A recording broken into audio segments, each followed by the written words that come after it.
സമ്പർക്കത്തിലുണ്ടായിരുന്ന 9 പേരെ ഒരു വീട്ടിൽ ക്വാറന്റൈനിൽ പ്രവേശിപ്പിച്ചിട്ടുമുണ്ട്.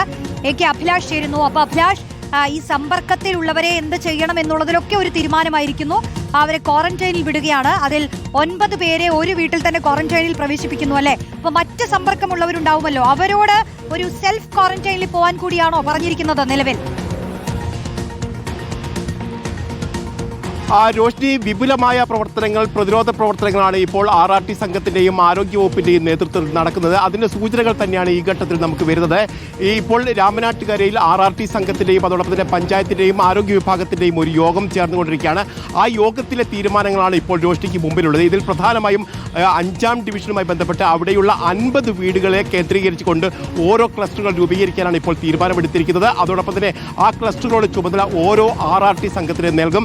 ഈ ഓരോ വീടുകളിലും RRT സംഘം എത്തി അവർക്ക് ഏതെങ്കിലും തരമുണ്ടോ എന്ന് പരിശോധിക്കും. ആ പരിശോധിച്ച ശേഷം ഇതിൻ്റെ ഒരു പൂർണ്ണമായുള്ള ഒരു റിപ്പോർട്ട് ആരോഗ്യവകുപ്പിന് നൽകും എന്ന് തന്നെയാണ് അവർ വ്യക്തമാക്കുന്നത്. അതോടൊപ്പം തന്നെ വീട്ടിലുള്ള 5 പേരെ ഇപ്പോൾ മറ്റൊരു വീട്ടിലേക്ക് ക്വാറന്റൈനിലാക്കിയിട്ടുണ്ട്. അതോടൊപ്പം തന്നെ നേരിട്ട് സമ്പർക്കമുണ്ടായിരുന്ന മറ്റ് 4 പേരെ കൂടി അതേ വീട്ടിലേക്ക് ക്വാറന്റൈനിൽ പ്രവേശിപ്പിച്ചിരിക്കുന്നു. അതോടൊപ്പം തന്നെ മറ്റു കുറെ കൂടി ആളുകളുണ്ട്. അവരുടെ സെൽഫ് ക്വാറന്റൈനിൽ പോകാനുള്ള നിർദ്ദേശമാണ് ഇപ്പോൾ ആരോഗ്യ വിഭാഗത്തിന്റെ ഭാഗത്ത് നടക്കുന്നത്.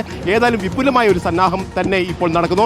നേരത്തെ ഷഹദ് സൂചിപ്പിച്ചതുപോലെ തന്നെ ഈ പ്രോട്ടോകോൾ പ്രകാരമുള്ള നടപടിക്രമങ്ങൾ അത് ഔദ്യോഗികമായി ആരംഭിക്കാൻ കഴിയില്ല. അത് പുനെ വൈറോളജി സെന്ററിൽ നിന്നുള്ള റിപ്പോർട്ട് ലഭിച്ചതിന് ശേഷം മാത്രമേ നടക്കൂ. പക്ഷേ കഴിഞ്ഞ 3 വർഷവും ചികിത്സിച്ചതിൻ്റെ ഒരു അനുഭവ പരിചയം കോഴിക്കോടുണ്ട്. ആ അനുഭവ പരിചയത്തിൻ്റെ പശ്ചാത്തലത്തിലും അതിൻ്റെ വെളിച്ചത്തിലും കൂടിയാണ് ഇപ്പോൾ ഈ മുൻകൂട്ടിയുള്ള ഇത്തരം നടപടികളിലേക്ക് അവർ പോകുന്നത്. അതുമായി ബന്ധപ്പെട്ട്, അതായത് എങ്ങനെയാണ് രോഗം ബാധിച്ചാൽ സ്വീകരിക്കേണ്ട നടപടികൾ, ആ നടപടികളിലേക്ക് ഇപ്പോൾ തന്നെ അവർ കടന്നിരിക്കുന്നു.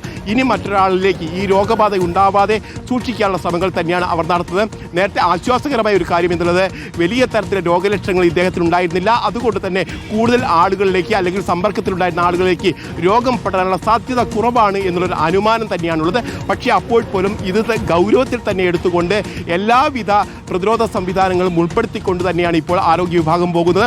ഏതായാലും ഇപ്പോൾ RRT സംഘത്തിന്റെ യോഗം ചേർന്നുകൊണ്ടിരിക്കുകയാണ്. ആ യോഗത്തിന്റെ വിവരങ്ങൾ ഇപ്പോൾ വന്നുകൊണ്ടിരിക്കുകയും ചെയ്യുകയാണ്. ശരി, അഭിലാഷാണ് വിശദാംശങ്ങൾ നൽകിയത്. മറ്റൊന്ന്, സംസ്ഥാനത്ത് നിപ്പ സ്ഥിരീകരിച്ച പശ്ചാത്തലത്തിൽ ആരോഗ്യമന്ത്രി വിളിച്ച ഉന്നതതല യോഗം പൂർത്തിയായി. മെഡിക്കൽ വിദ്യാഭ്യാസ വകുപ്പ് ഡയറക്ടർ, ആരോഗ്യ വകുപ്പ് director, Kozhikode medical college superintendent തുടങ്ങിയവർ യോഗത്തിൽ പങ്കെടുത്തു.